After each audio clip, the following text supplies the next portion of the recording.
미국의 어느 신앙서적에 보니까 신자의 종류를 하나님의 말씀을 대하는 태도에 따라 네 가지로 분류해 놓았습니다.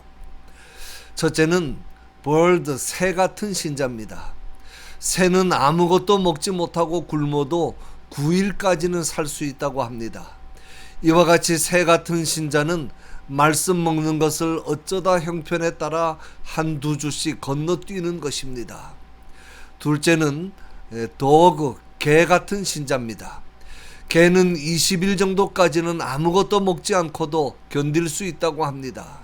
그러므로 개 같은 신자는 그저 서너 주에 한 번씩, 한 달에 한 번 정도 말씀을 먹고 나머지는 항상 자기 일과 자기 취미 생활에 바쁜 사람입니다.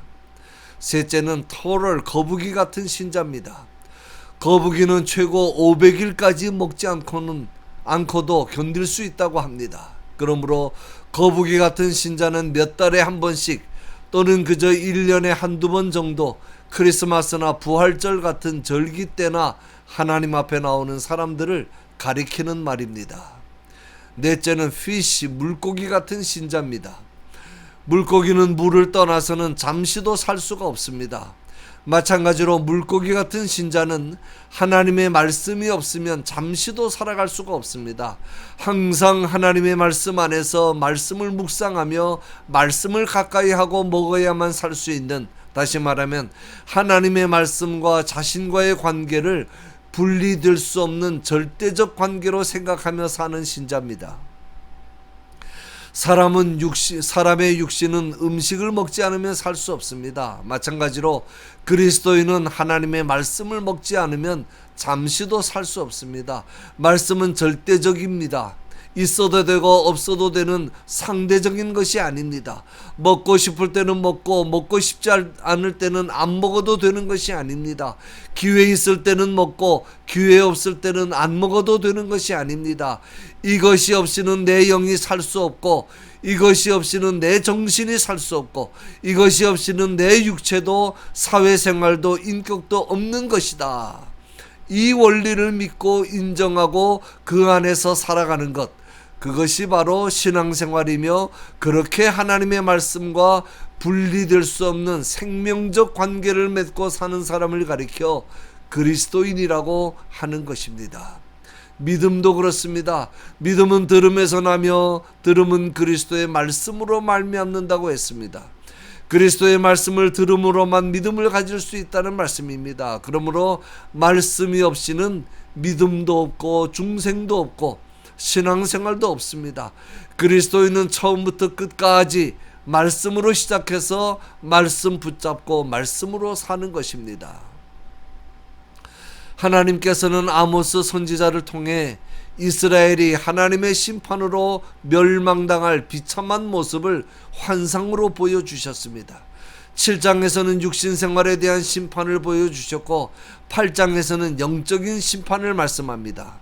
영적으로 기근을 당해서 굶주림을 당하고 목마름을 당해서 결국은 비참하게 멸망을 당할 것이라는 예언입니다.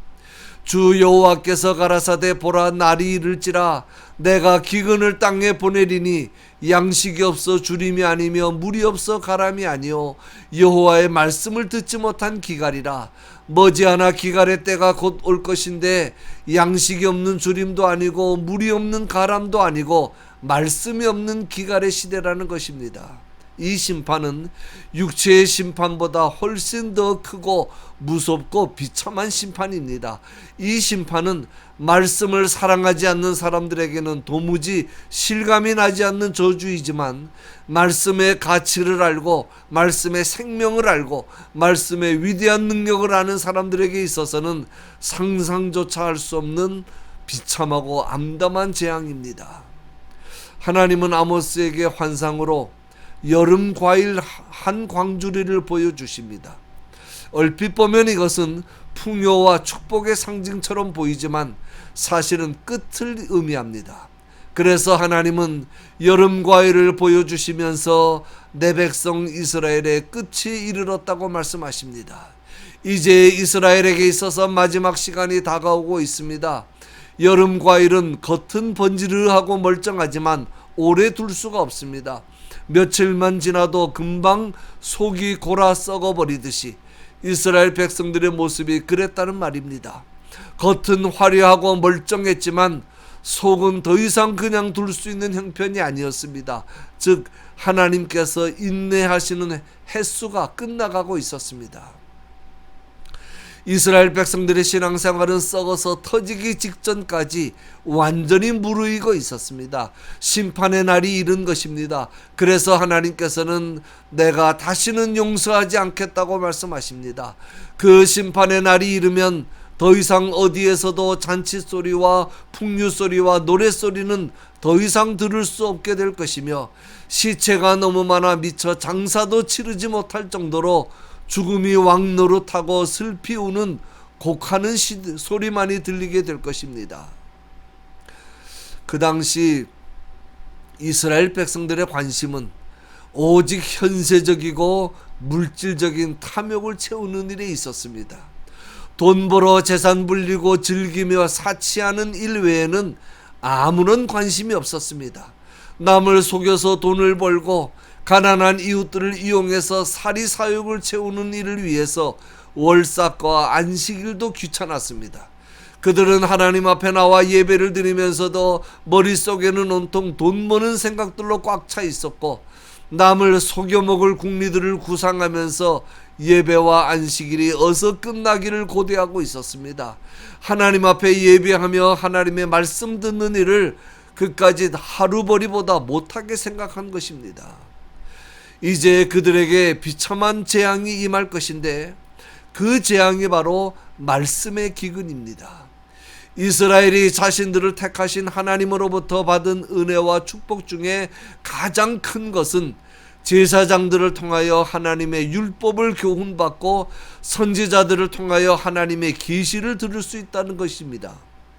이스라엘이 그동안 하나님에 대한 그 많은 반역과 불순종에도 불구하고 망하지 않고 살아남을 수 있었던 것이 바로 그 때문이었습니다. 그러나 그들은 귀를 막았습니다. 그래서 이제는 더 이상 하나님의 말씀을 들을 수 없게 될 것입니다. 그것이 바로 그들에게 임하는 가장 무서운 재앙입니다. 생각해 보십시오.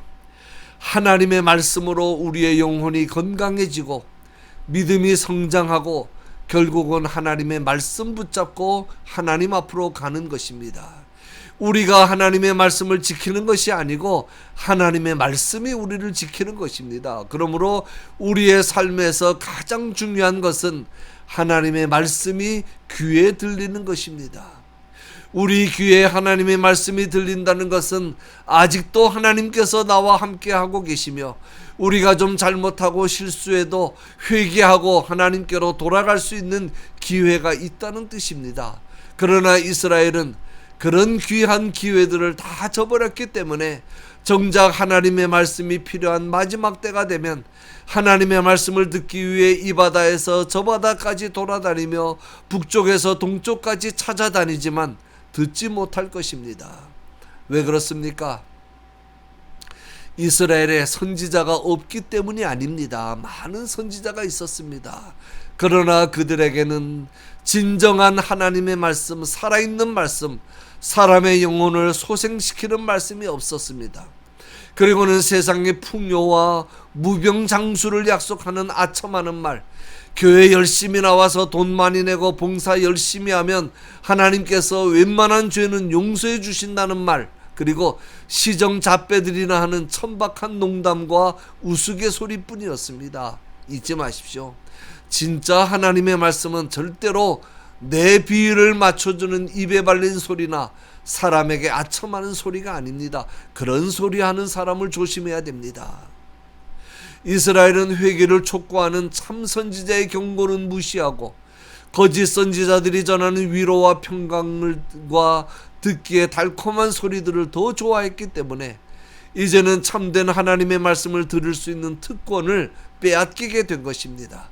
그로 인한 말씀의 갈증을 해소하고자 사마리아에서 단까지 우상과 혼합주의를 찾게 될 것이고, 결국 하나님의 참된 말씀을 듣지 못한 기갈로 말미암아 영영 일어나지 못하고 멸망을 당하고 말 것입니다. 결론입니다.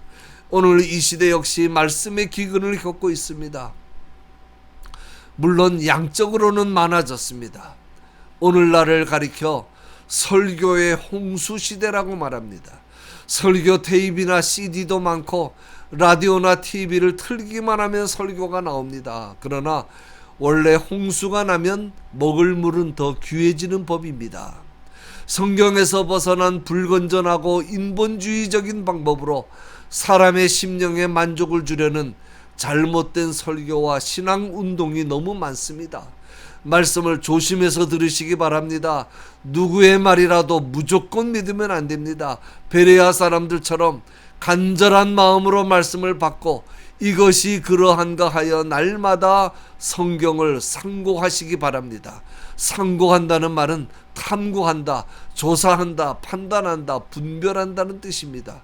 올바른 믿음의 지식을 얻기 위해 부지런히 성경을 연구하는 것을 말합니다. 시간 날 때 하려고 하면 못합니다. 시간을 만들어서 해야 합니다. 기회 놓치면 정작 필요한 때는 할 수 없습니다. 세상에서 좀 손해보고 세상 것 좀 못 가지더라도 하나님의 말씀만은 놓치지 않으시기 바랍니다. 그것이 참으로 지혜로운 삶이며 영원히 사는 길임을 믿습니다.